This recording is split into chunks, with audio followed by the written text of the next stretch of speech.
Hello and welcome to Experiencing Love. I'm your host, Philip Jocks, and I am so glad that you're here. And I'm really glad because honestly, with myself, I'm a little upset. I'm a little upset with some things I've been doing. And you know what? I may just be upset with you too. Don't worry, there's no lasting repercussions. But I do want to let you know that I'm not happy if you do these specific things. I'm not happy with myself right now because I have not been taking care of myself. And if that's you, then we need to have a talk for real. These past few weeks have been a little bit crazy. I will admit, there's been a lot going on, and I haven't really been prioritizing much of my sleep, my diet. Luckily, I still exercise a bunch, but it's getting to a point that the things that I'm missing out on, the things that I'm neglecting, are starting to weigh me down, and I feel it. I feel that I'm not 100% in the things that I do. And if you haven't been taking care of yourself, I'm not happy. I'm really not. I want better for you. Yeah, I might not be the greatest example. So honestly, why does it matter what I say? But what does matter is what you say. What are you saying to yourself when you're not doing your absolute best? When you're not setting yourself up for success? Because I know what's going on in my head. Oh, I am beating myself up. I only beat myself up when very specific circumstances are happening. For example, I have to know that I'm not doing my best. I have to know that I'm not doing what's best for me. That's for starters. I pretty much have to know what I should be doing and actively choosing to do something otherwise. I've done this a bunch of times recently, which is why I need to be more difficult, more challenging on myself. Me talking to you like this right now, it's real. Like, I am actually tight with how I've been treating myself. I'll never blame you for not doing your best if you didn't know how to do better. I will never blame someone when they are doing the best with the resources they have, and that includes knowledge. That includes having the awareness of what works for them and what doesn't. That includes what works best for you and what doesn't. But it's when you know what you should be doing,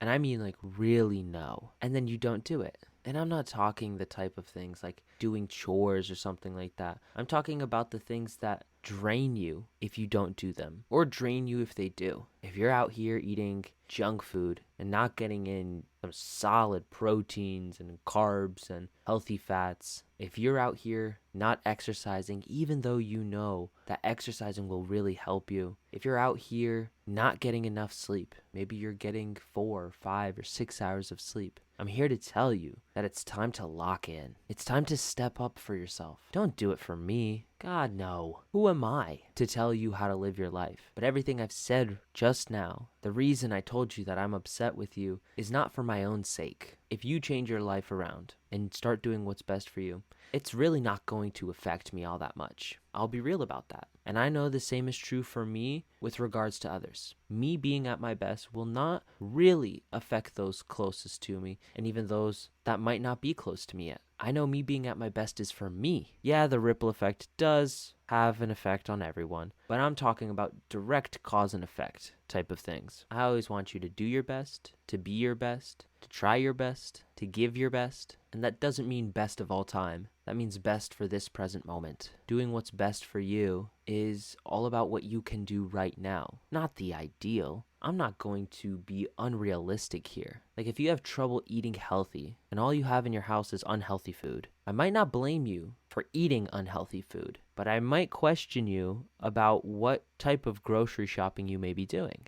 If all you have is unhealthy food, then of course you're going to eat unhealthy food. Now, if you're making the choice between healthy and unhealthy, like you have both in your fridge or in your pantry, then yeah, you gotta relook at that. The best thing that I could advise for something like that is take out the possibility of doing anything else. And listen, I know firsthand that's not always possible. Sometimes you live with other people, myself included, and they have different palates, different diets, different grocery shopping lists, which makes it really hard for you to stick with your ideal plan. I get that. I experience that very often, actually. I tried many different strategies. Some are trying to be the sole grocery shopper for the whole family. I've tried asking for help. I've tried asking not to have the unhealthy foods bought. But eventually something gets in there, then another, and I then begin to slip. and I realize I'm trying to control my circumstances. I'm trying to control my environment because I haven't really been controlling myself. I want to tell you this lesson that I learned. Maybe you've heard this before, maybe you haven't, but it's this simple lesson, which is intentions equal results. And what do I mean by both those words? Well, I start with results. What's a result? A result is how you think, feel, and behave. It's a very specific definition of result, but it matters in this case. A result in your life is how you think, feel, and behave in any given moment. And your intention is basically what you want to happen. This lesson, this exercise, is all about realizing that your intentions, what you want to happen, aka how you want to feel, think, and behave, are your results. So if you ever want to know what someone's intentions are, if you ever want to know what your intentions are, truly, ask yourself, what are my results? Those are your intentions. And you have to remember that there may be a difference in definition with intentions. I used to think differently about the word intentions. But what I realized was whenever I used to say my intention is,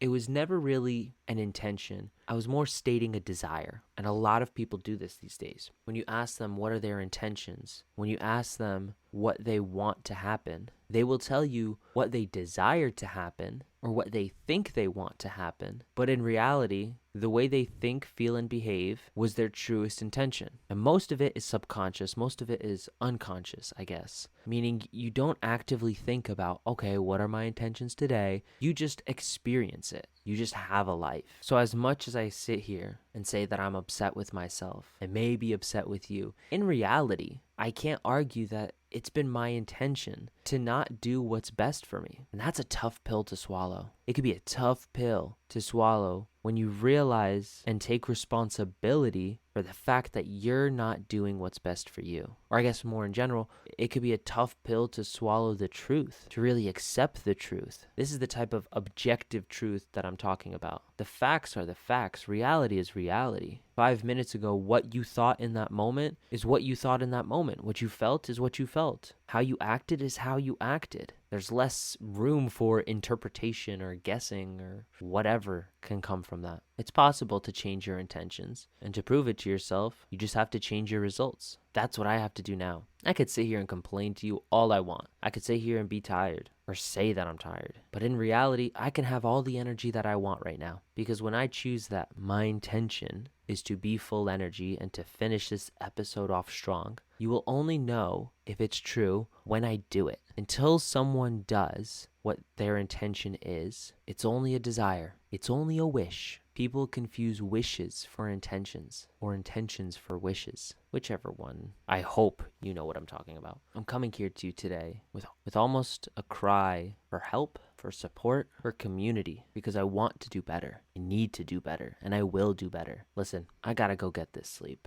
I really do. I'm yawning, I'm not thinking straight, and I need sleep in order to be at my best. Please teach me anything you know. I can't wait for my environment to change so that things get easier. It's not impossible now. It's just proving to be a little bit more difficult. And honestly, it's just an excuse. Me saying that is only an excuse to not do my best. And I'm over it. So I thank you for listening. Let's do better together. And I want you to remember, always fill up with the love. And I look forward to seeing you in the next one. I love you.